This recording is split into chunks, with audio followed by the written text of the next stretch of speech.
In this edition of Back in History, we bring to you the graphic story of the sickness and death of President Umaru Musa Yar'Adua, who was Nigeria's civilian president from May 2007 to May 2010. We also bring to you the power struggle and intrigues that followed the sickness and death of the president, and the refusal to allow Vice President Goodluck Jonathan to see his boss despite all requests to that effect.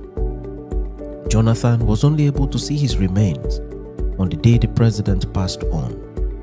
Welcome to this edition of Back in History. Umaru Musa Yar'Adua was elected into office as Nigeria's president in 2007. He took the oath of office and allegiance in May of the said year. He was expected to be in office for 4 years, and by the Constitution of the Federal Republic of Nigeria, he was entitled to run for a second term of 4 additional years, which would have enabled him to remain in office for a cumulative period of 8 years. Unknown to Nigerian citizens, Yar'Adua was not going to complete even the first term, let alone contest for a second term. Death was determined to strike before the end of his first tenure, but the date and time was not known until it struck on the 5th day of May 2010, barely 3 years into the administration of President Yar'Adua. The known history of Yar'Adua's sickness dates back to his time as governor of Katsina State. Yar'Adua served as governor of the said state from 1999 to 2007, a total of 8 years. During this time, Yar'Adua is reported to have taken ill along the way. The sickness was serious, and he had to be flown to Germany, where he was hospitalized and closely managed by a team of experts for 6 months. It is said that he underwent a kidney transplant during the 6-month stay in Germany. He, however, became well and returned to work in Katsina. He completed his tenure as governor, and there appeared to be no further cause for alarm about his health. In the build-up to the 2007 presidential election in Nigeria, and as President Olusegun Obasanjo was preparing to exit office, several persons, such as Donald Duke, Victor Atta, Peter Odili, and many others, declared interest in the #1 office in Nigeria, but for Obasanjo, the most preferred candidate for the top job was Umaru Musa Yar'Adua, whom Obasanjo described as a man of integrity and deep contentment. Obasanjo then rallied support for Umaru, who then emerged as the flag bearer of the ruling party at the time, the People's Democratic Party. Campaigns were conducted, followed with election. In the end, Umaru Musa Yar'Adua emerged as the winner of the presidential election. In the course of the campaigns, some persons were concerned about the health status of Umaru Yar'Adua and his ability to withstand the demands of the office of president. In one of the campaign grounds, Yar'Adua was absent, thereby fueling more suspicion about his health. President Olusegun Obasanjo was at the campaign ground and had to place a telephone call to Yar'Adua, who was on his hospital bed outside the country. The call was placed on speakers, and Yar'Adua responded by saying that he was doing fine. Several persons became skeptical at that moment and moving forward. The elections held and Yar'Adua won. He was sworn in May 2007 with Dr. Goodluck Ebele Jonathan as his vice president. Goodluck Jonathan would later succeed Yar'Adua upon the unexpected demise of Yar'Adua in May 2010. The first known incident of Yar'Adua's health challenge at the Aso Rock Villa, the official residence of Nigeria's president, was in April 2008. Earlier in the month, the president started taking some malaria drugs that had been prescribed for him by his doctor for the treatment of malaria. A few days after, it was noticed that there was no improvement, for which reason another medication was prescribed for the president. This new prescription brought relief to the president, but had an allergic reaction on him. The president's face became visibly swollen. The situation became worse that the president had to visit the National Hospital, Abuja, where the chief medical director, Dr. Olusegun Ajuwon, attended to the president in his bid to tackle the situation. As at April 12, 2008, the president was in a very bad shape, as his face had swollen so badly and so visibly. Unfortunately, this was the date scheduled for the signing of the annual budget after months of foot dragging with the National Assembly. The press, with their cameras, had already been invited to be at the Aso Rock Villa by 10 a.m. for the budget signing formalities, yet the president's face was swollen and thus not good enough for the public cameras. The presidency was thus in a dilemma of how to handle the situation and avoid embarrassing pictures in the public space. The situation was however managed through, with government photographers only allowed to take shots, and the budget was signed, but it was clear that the president was in a serious health challenge which required urgent medical attention. Preparations were then made, and the president was then flown out to Germany for treatment. What followed was a public announcement from the office of the Chief Press Secretary to the President, Segun Adeniyi, who announced that, quote, "The budget has been signed by the President, and the President will leave for Wiesbaden, Germany to see his private physicians for a medical review of an indisposition believed to be due to an allergic reaction," unquote.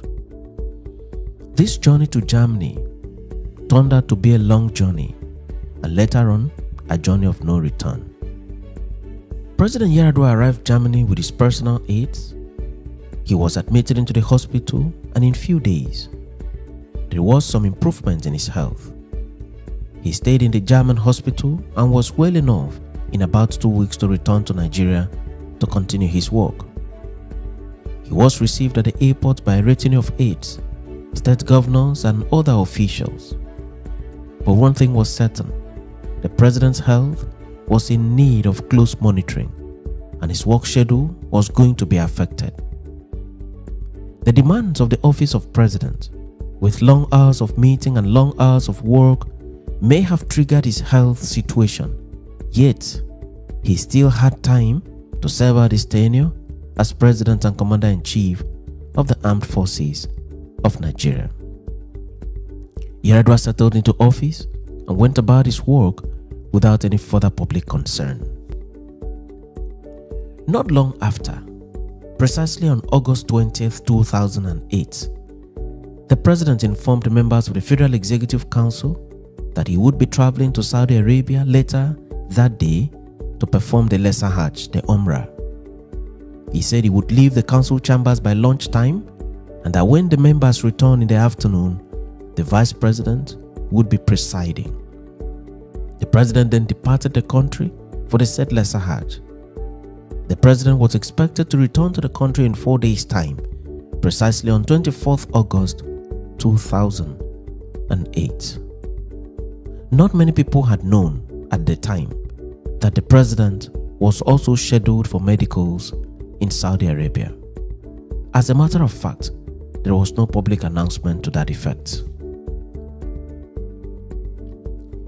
Few days into his stay in Saudi Arabia, Sahara Reporters, an online news channel based in the United States of America but owned by a Nigerian citizen, Omoyele Sowore, broke the news to the world that the President was in Saudi Arabia for medicals and not for Umrah.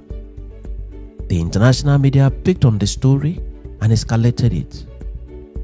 Pressure was then mounted on the handlers of the presidency back home in Nigeria to make full disclosure of the status of the president's health, but the needed information was not forthcoming. Even within the presidency, some critical members of the presidency were not aware of what exactly was going on. It was also curious to them that even the chief physician to the president, Dr. Banye, was left out of the president's trip to Saudi Arabia, thus fueling serious suspicion as to the true state of the president's health. More so, as Sahara reporters had already exposed to the world that the president was not in Saudi Arabia for Umrah, but for medicals. Recall that the president was last treated in Germany. It was thus curious how and why the decision was taken to change from Germany to Saudi Arabia when his medical history was very much in Germany. It was later discovered that it was done on the belief that the American security agents had penetrated the hospital in Germany and had gained access to the president's medical record. Going to Saudi Arabia was therefore a move to protect such information. In the end, the change in hospital did not help in the ailing president's health condition. 7 days elapsed and the president was not back in Nigeria. On 27th August 2008, the Federal Executive Council was scheduled to hold, but the president was not available to preside. The Vice President, Dr. Goodluck Jonathan, then presided, but had no answers to questions about the president's health.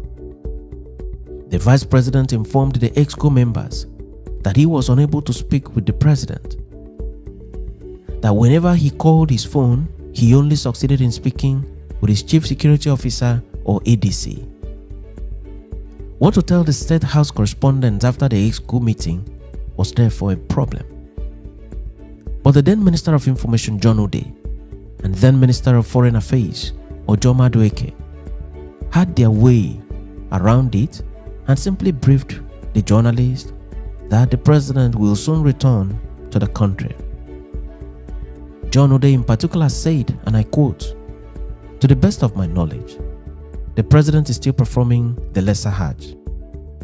I cannot say when he will return because Umrah is a personal prayer affair," unquote. Even John Ode did not believe in the statement he made, but he obviously needed to say something to the press. The trip to Saudi Arabia was shrouded in secrecy to the extent that even key ministers of government and the vice president were kept in absolute darkness. They could not say for sure what exactly was going on. Only the wife of the president, the chief security officer to the president, and the ADC to the president had direct access to him and knew much about the health situation. For 2 weeks, the president did not return to the country. Power was not transmitted to the vice president before his departure. There was thus a serious anxiety in the country and a gap in governance.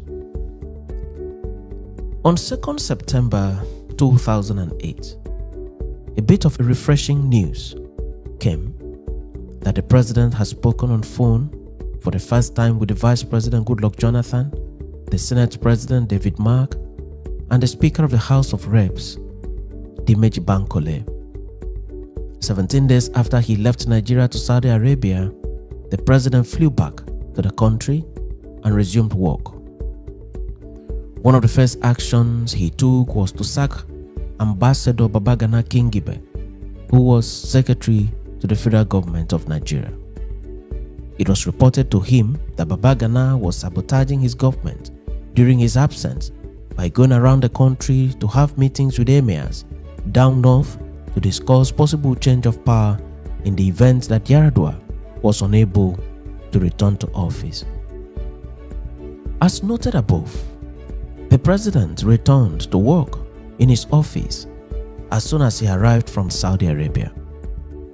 After some time, he made arrangements to travel out of Abuja on vacation to Obudu Cattle Ranch in Cross River State. The press was notified of the president's vacation, Then President Harry